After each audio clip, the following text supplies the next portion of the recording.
"Rather a pleasant year on the whole," said Meg, smiling at the fire and congratulating herself on having treated Mr. Brooke with dignity. "I think it's been a pretty hard one," observed Amy, watching the light shine on her ring with thoughtful eyes. "I'm glad it's over, because we've got you back," whispered Beth, who sat on her father's knee. "Rather a rough road for you to travel, my little pilgrims, especially the latter part of it. But you have got on bravely, and I think the burdens are in a fair way to tumble off very soon," said Mr. March, looking with fatherly satisfaction at the 4 young faces gathered round him.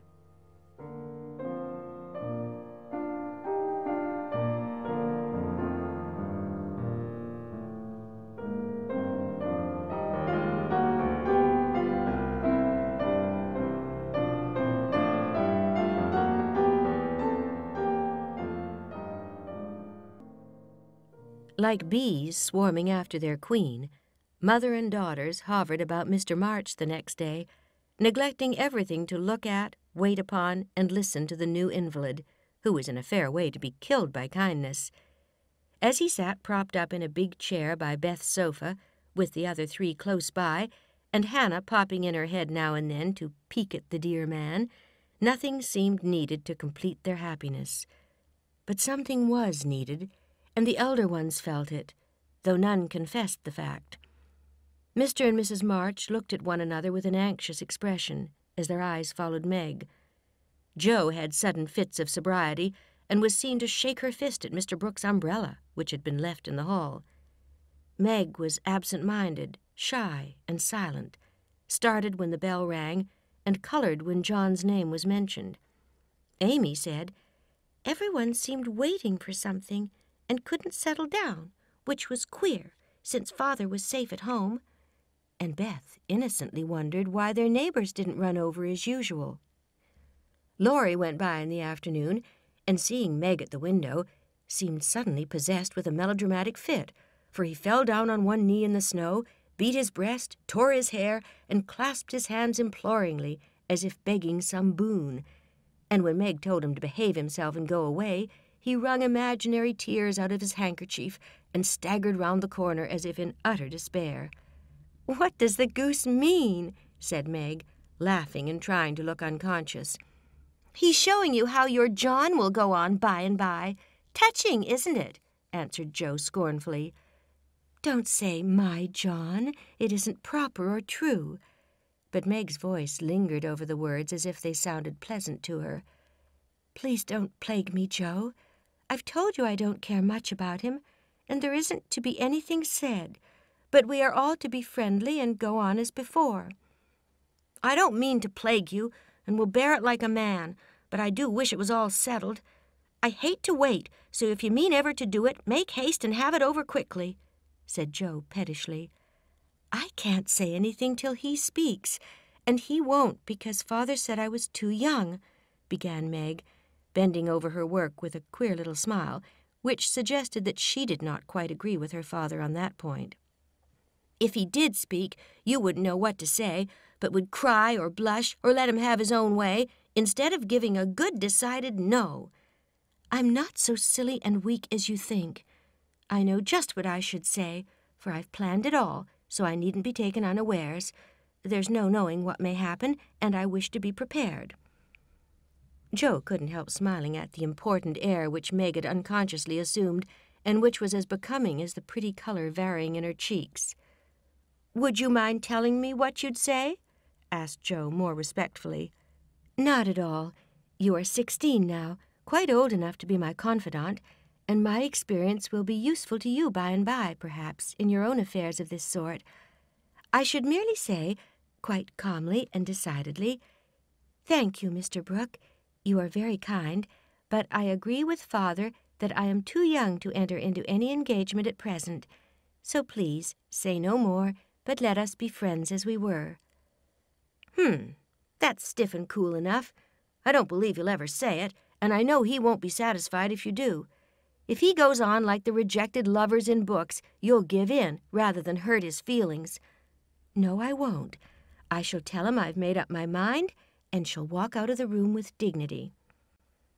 Meg rose as she spoke and was just going to rehearse the dignified exit when a step in the hall made her fly into her seat and began to sew as fast as if her life depended on finishing that particular seam in a given time. Joe smothered a laugh at the sudden change, and when someone gave a modest tap, opened the door with a grim aspect which was anything but hospitable. "Good afternoon. I came to get my umbrella, that is, to see how your father finds himself today," said Mr. Brooke, getting a trifle confused as his eyes went from one telltale face to the other. "It's very well. He's in the rack. I'll get him and tell it you are here." And having jumbled her father and the umbrella well together in her reply, Joe slipped out of the room to give Meg a chance to make her speech and air her dignity. But the instant she vanished, Meg began to sidle toward the door, murmuring, "Mother will like to see you. Pray sit down. I'll call her." "Don't go. Are you afraid of me, Margaret?" And Mr. Brooke looked so hurt that Meg thought she must have done something very rude. Anxious to appear friendly and at her ease, she put out her hand with a confiding gesture and said gratefully, "How can I be afraid when you have been so kind to Father? I only wish I could thank you for it." "Shall I tell you how?" asked Mr. Brooke, holding the small hand fast in both his own and looking down at Meg with so much love in the brown eyes that her heart began to flutter, and she both longed to run away and to stop and listen. "Oh, no, please don't. I'd rather not," she said, trying to withdraw her hand and looking frightened in spite of her denial. "I won't trouble you. I only want to know if you care for me a little, Meg.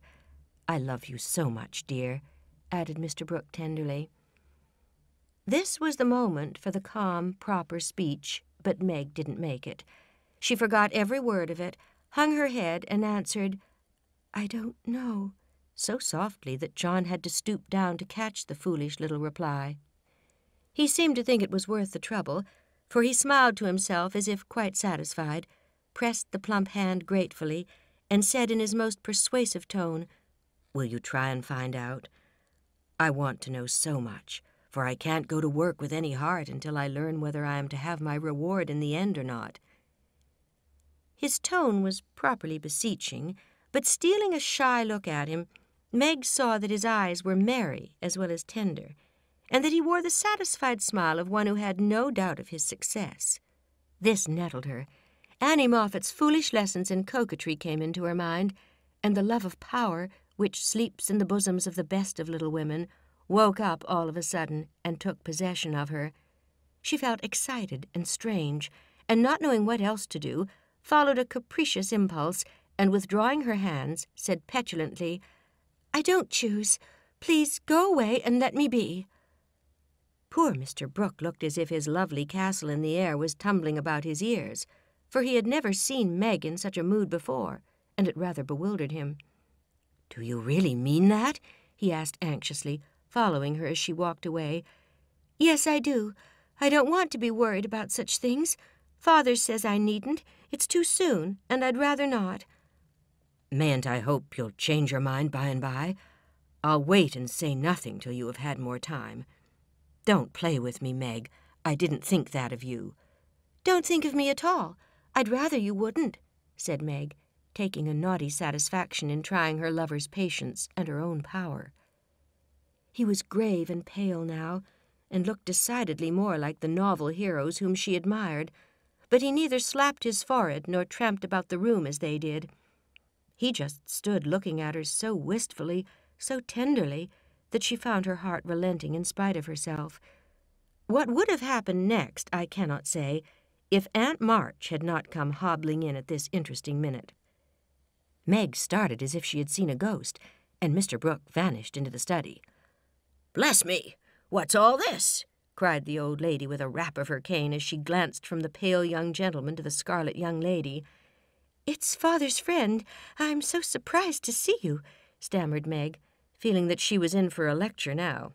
"That's evident," returned Aunt March, sitting down. "But what is Father's friend saying to make you look like a peony? There's mischief going on, and I insist upon knowing what it is," with another rap. "We were only talking. Mr. Brooke came for his umbrella," began Meg.